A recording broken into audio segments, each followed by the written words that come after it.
So, you want to know how to make a book, fam? Well, my good viber friend, you are in the right spot. Because in today's video, your girl Esther Joy is going to be showing you how she made her book, All for One, a poetry book all about being one with all. And I'm going to break down a little bit of how I did it, hopefully give you some insight. So if you have an idea for a book, which I believe everyone is living their own story, and it's wonderful to share the journey. So yeah, let's just hop into it, fam. Let me show you how I made my book. And by the way, if you are interested in getting this book, then you can in the link in the description box below right now. And yeah, let me show you. Okay, so the first thing is books. Writing down what you want to make, okay? Before you write a book, you should be writing in a books, okay? Or writing down your thoughts. I just pulled out a few old sketchbooks where I have probably wrote a lot of books and ideas, such as the title for the book series that I'm doing is literally on the back of this book. So there's a lot of, these are my sketchbooks, and in them you can see that there's going to be paintings, but there's also going to be drawings, okay, and words, and a lot of words, everywhere. I love words. I write on cards all the time, fam. I know you've probably seen in my pick a card readings, I write on cards all the time. I just started writing poems.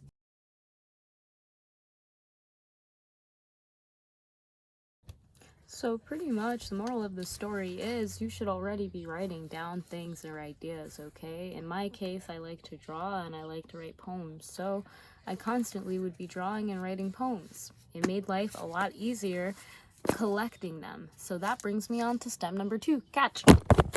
Whoa, okay, so step number 2 is I actually take all of those ideas that you've put on paper and to put them in a Word doc, okay? This is not actual part. I didn't print out this, but I'm just using this for display purposes.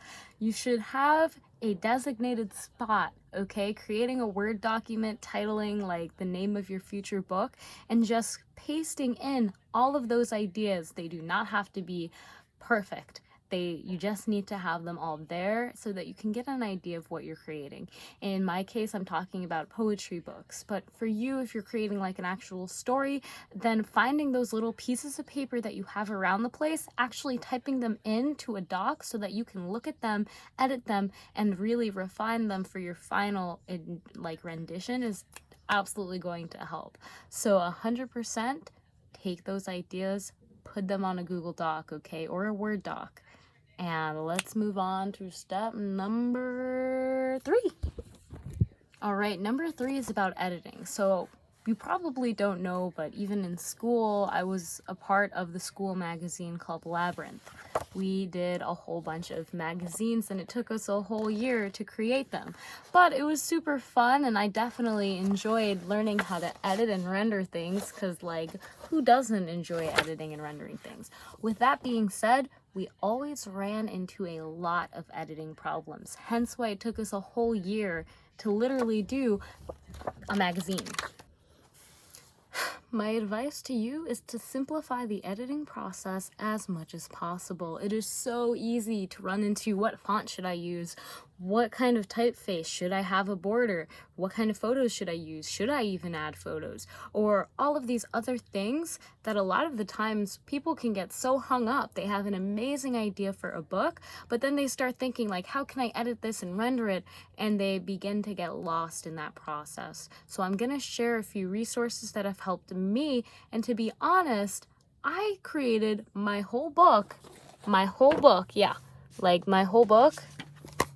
other than the cover, this was all created in one Word document, even the illustrations. So my advice to you is to find one application. This can be Canva, this can be Word, this can be Google Slides, this could be Keynote or Pages, or really any editing, word editing image picture editing like service that you can slap on those words and slap on any images if you need any images and call it a day. Because the easier it is for you to create this, the easier it will be for you to finish your book. I'm saying this and I'm going to say it again. Yes, it's really cool to have so many fonts and so many effects and stuff. But in the end of the day, no one is reading your book for the font or the color of the page, right? They're reading it because they know that you have a story and you want to share it. So cut out the middleman with all of those other fancy schmancy gadgets and get yourself simplified, effective editing. You just need to find something that works for you, is simple, that you can use and understand, and get on it, okay? So let's go on to tip number 4. Whoop.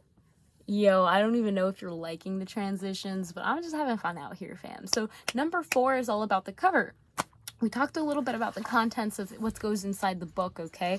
Make it as simple as you can when it comes to editing. You should have like 2 typefaces, one for the title or anything that is big and bold in the hierarchy, and you should have one for the typeface, okay? So one for the title and the chapters, one typeface for that, and another one for the content and the body of your book. Of course, when it comes to the cover, you might want to shape that up. Maybe you're using a typeface that you don't see in the book, okay?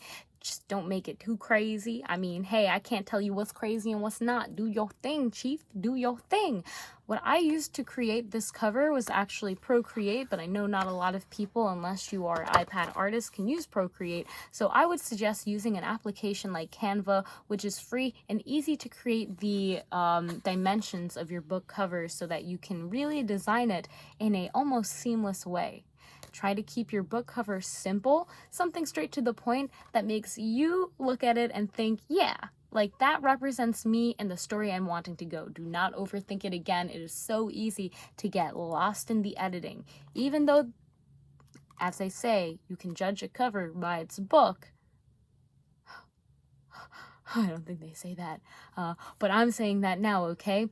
People who are going to get your book, they like you, they know you have a story. If they are just going for that pretty cover, that's another thing. You can work on making the cover pretty, but remember, it's not really about the cover as much as about the contents inside, and that is what's inside you, my friend. So let's move on to step number 5. Okay, so number 5 is all about proofreading and actually getting this into the system so you can see what your book looks like. Now, really important reminder is that simplify how you create and render your book. Make sure that you can convert them into PDF file formats, okay? That's for the book cover and the content of the book.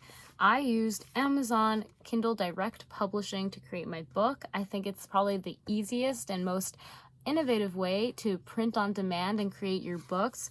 My only suggestion would be, if you want a harder kind of cover, then you might have to look for other print making companies that print on demand. If you order on KDP, then you'll get this like little gray line so that you know it's like not in sale yet.